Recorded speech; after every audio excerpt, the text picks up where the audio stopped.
Hey, what's up, everybody? Welcome to Car Question. Matt with, Oliver, and this week we are driving.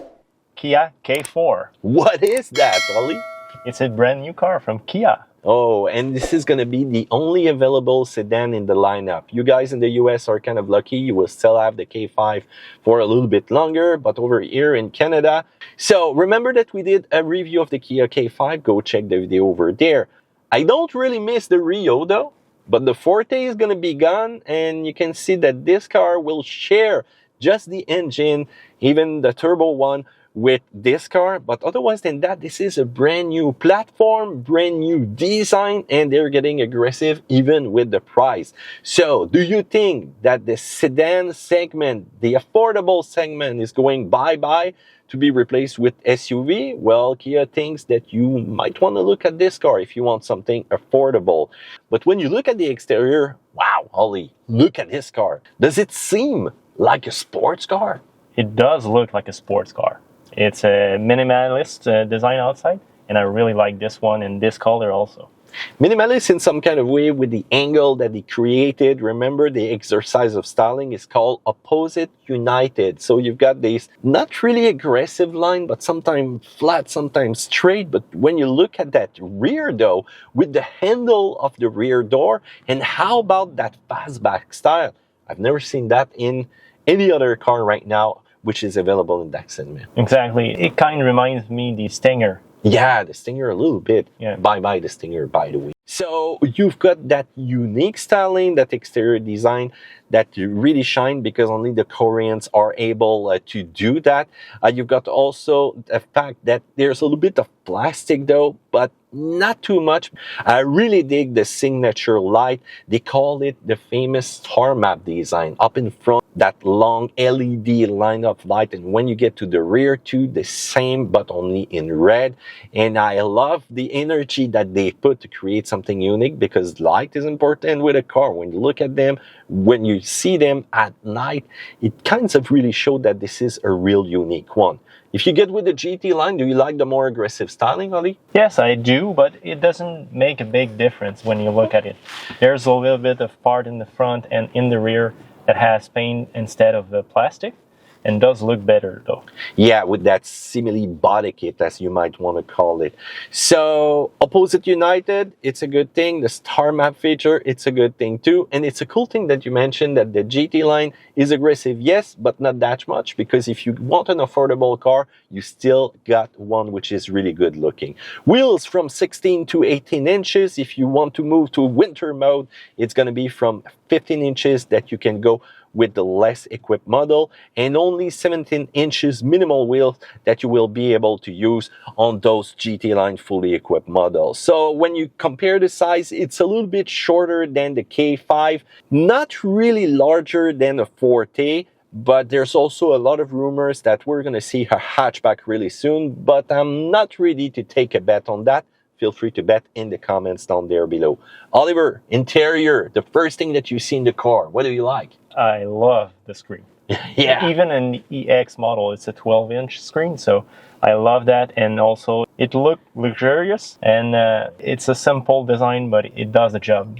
Really easy to use for those screens. The multimedia system is a really interesting and fast. Apple CarPlay, Android Auto, wireless. And yeah, the thing which is interesting is that whatever version you're going to go for, it's two 12.3 inches screen. The first one, the instrument cluster that we have over here, is less configurable. You can still customize the center part, but if you go with the GT line, look at those images, you will have the HVAC control right there in the center between those two screens.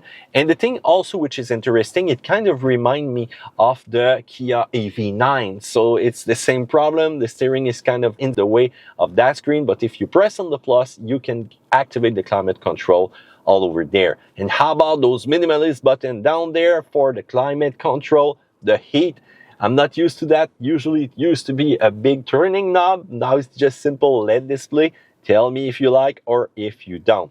But there's generous space inside though. Wally, do you love the comfort of the seat? Yeah, I really like this interior, and yeah, the seats are really comfortable, even with the cloth one that we have right here. And I went in the back, sat in the back, and there's a lot of space in Yeah. this car. Lots of headroom, lots of leg room. You can see me right there in that rear seat position. Even with my regular driving seat position, wow, it's kind of amazing that we're in a compact segment. It's much more like mid-size car when you see that. And how about the trunk?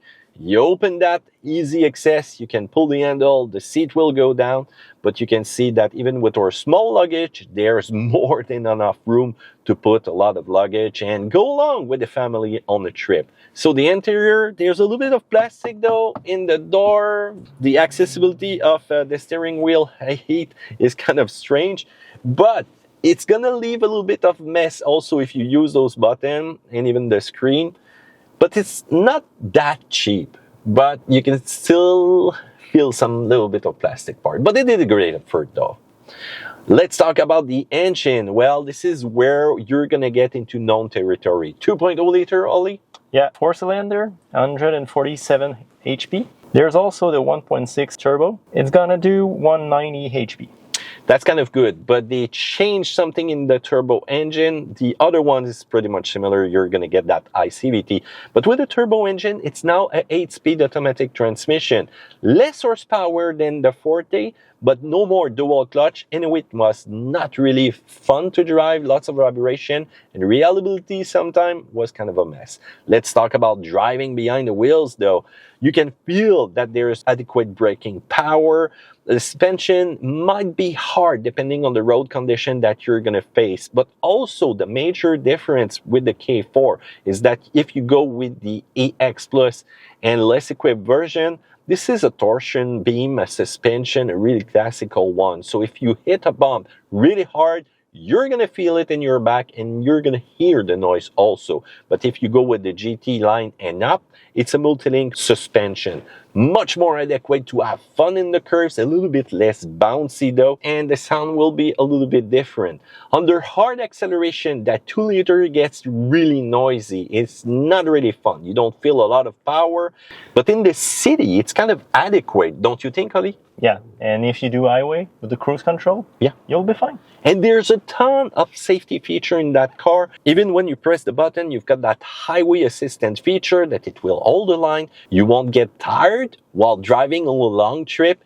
And it's amazing to see such technology in a compact car, an affordable one. We have went a long way from those basic Korean vehicle. I'm thinking about the Rio over here. That was pretty cheap back in those days.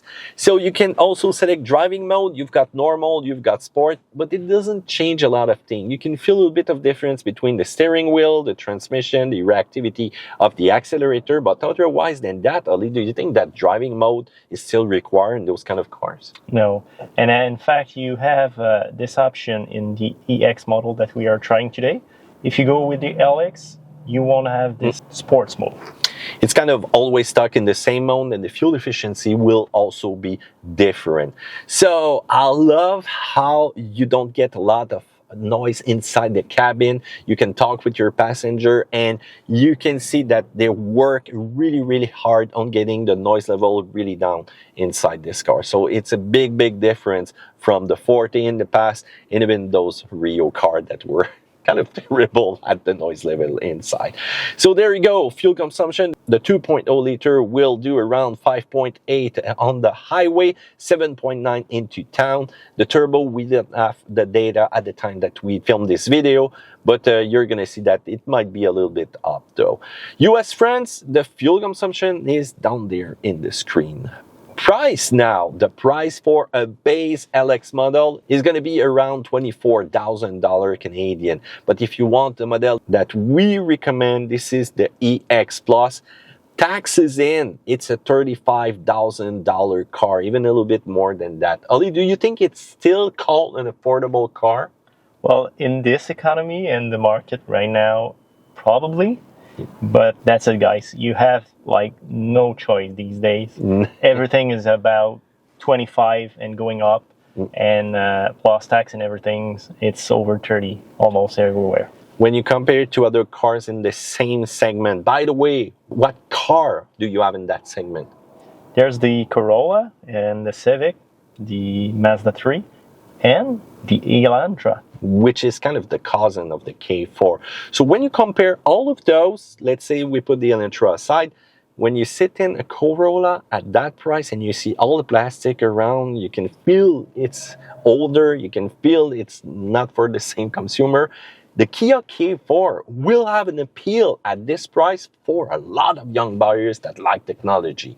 Exactly, and also if you compare it to the Mazda 3, generally you're gonna pay more for the same equipment. Yeah, you're so right. So feel free to tell me what you think about price of car today in the compact segment.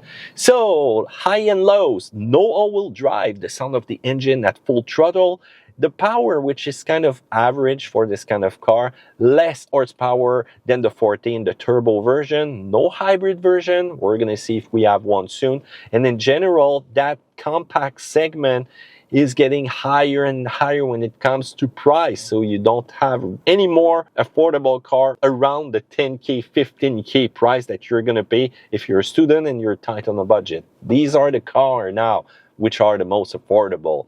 So nothing of the Forte, but the same engine. I think they should have done a little bit better with those mechanical components. On the plus side, those colors that you can go for are amazing. How about that radiant red and the wave blue? That really stands out. The exterior design really shows luxury, it shows sports car, but with a 2.0 liter. Don't show your aggressivity at the red light, you will lose. The storage space inside is just amazing in the trunk, and you've got really comfortable rear seat. You've got a tons of security feature that you can go for, and remember that if you go with the base model, it's not the same highway assistant feature that you can get in the GT line and up. It's an upgraded version which will be more performant. And there's a ton of technology feature even with the base model, so value for the price is kind of interesting. It's kind of crazy how cars have evolved now, and you see Korean cars right there offering you all of this for this kind of money, and I think the Koreans are still there, still aggressive, and I like that. So Ali, which car would you go for in the segment now that you've tried this one?